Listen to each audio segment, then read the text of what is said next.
Okay, so we thought we would have a conversation about all these questions that We did. Yes, that- we did. Yeah, we did. About all your questions about teaching couple, and it turned out that there's actually lots of aspects to it as we started talking about it. So we thought we'll just uh, we'll just talk it through and Spitball is the and word. spitball, whatever. Yeah. So um, so. Hey, start again. This is too rambly. No, we're just Okay, we'll carry on then.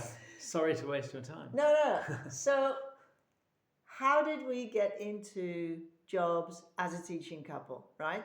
So one of my first buzzwords was compromise, and when I said that to Steve had a slightly different take on it, because you said compromise, yes, but there is a limit to which you want to compromise. I'll give you an example. There was one job offer where they said they had something for Steve, and then they said they would find something for me, and it was, I don't know what it was, some kind of local library on a donkey that I was going to run or something, where I go like, no. But it was just a promise rather than an offer. I'm a professional and I want a proper job, and so that was a no. But there was another occasion where they offered me a job, and then Steve became, instead of a physics teacher, he became an ICT facilitator. And somehow that was along his, desire at that point of his life. Also in and Egypt. It was okay. Also in Egypt. You haven't given me a chance to speak yet. Also in Egypt. What? I took a subject that I wasn't prepared to teach, or it wasn't my primary subject. So I taught maths, even though I was going to be a physics teacher. So when we were talking about it yesterday, I said, and I think it's true about every occasion, we've first of all, there aren't many jobs for you. There's let's say there's 1 in 10 jobs for this function and 1 in 10 jobs for this function, but the overlap in the Venn diagram is then just 1 in 100. But there will be a job for you. You've just got to keep looking.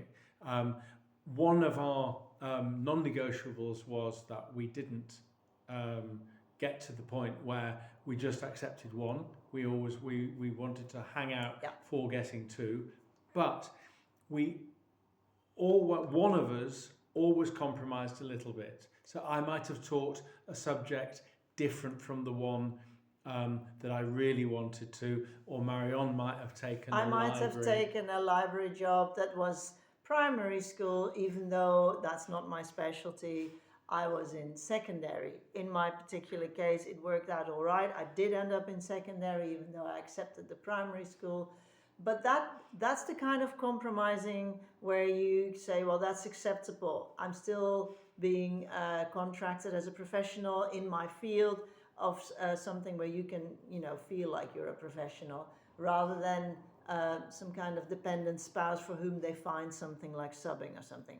And I'm sure you know the difference between those two. And the other thing is, like Steve said, you just have to hang in for it.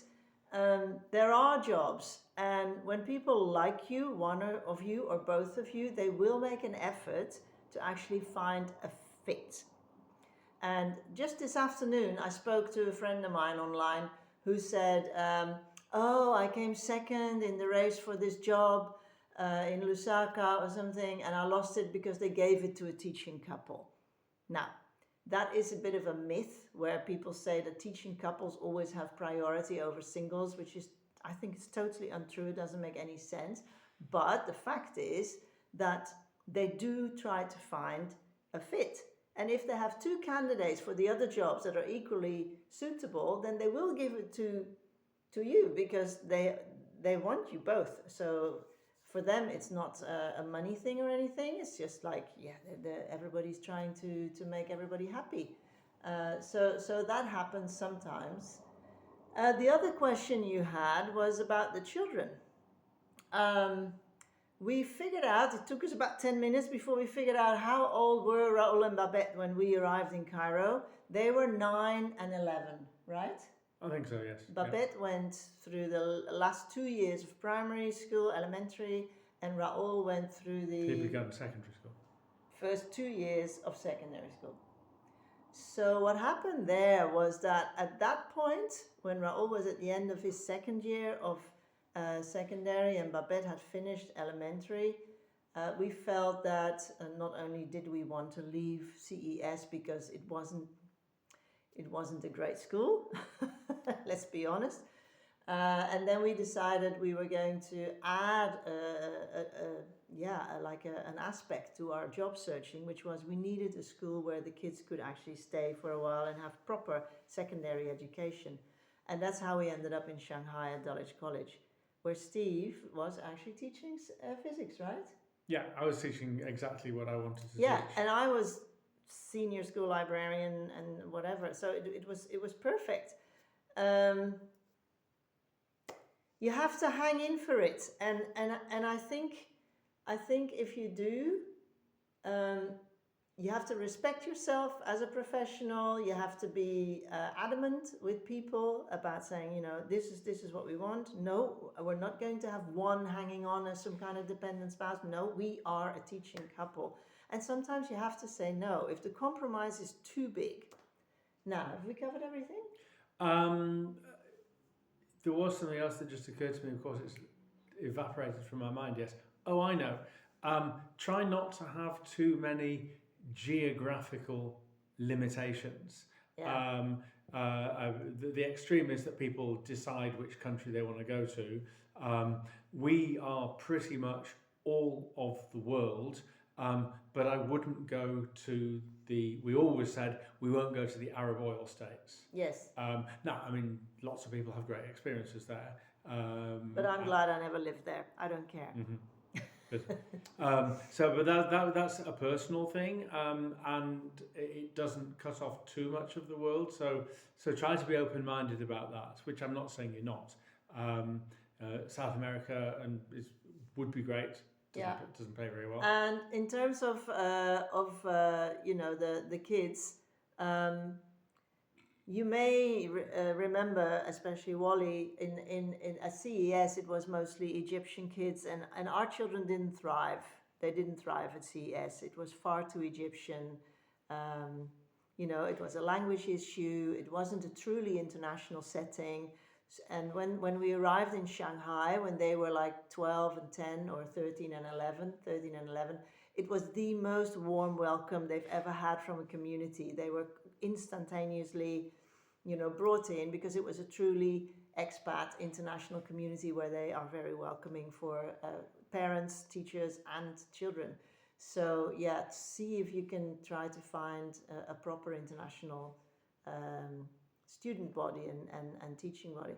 That's a lot. There's a lot of aspects to the whole thing. I've got another one. There are a lot of international schools as well. So yeah, there's a lot of choice. So there's another thing to consider, which you may already have your own opinions about, but private school versus not-for-profit school.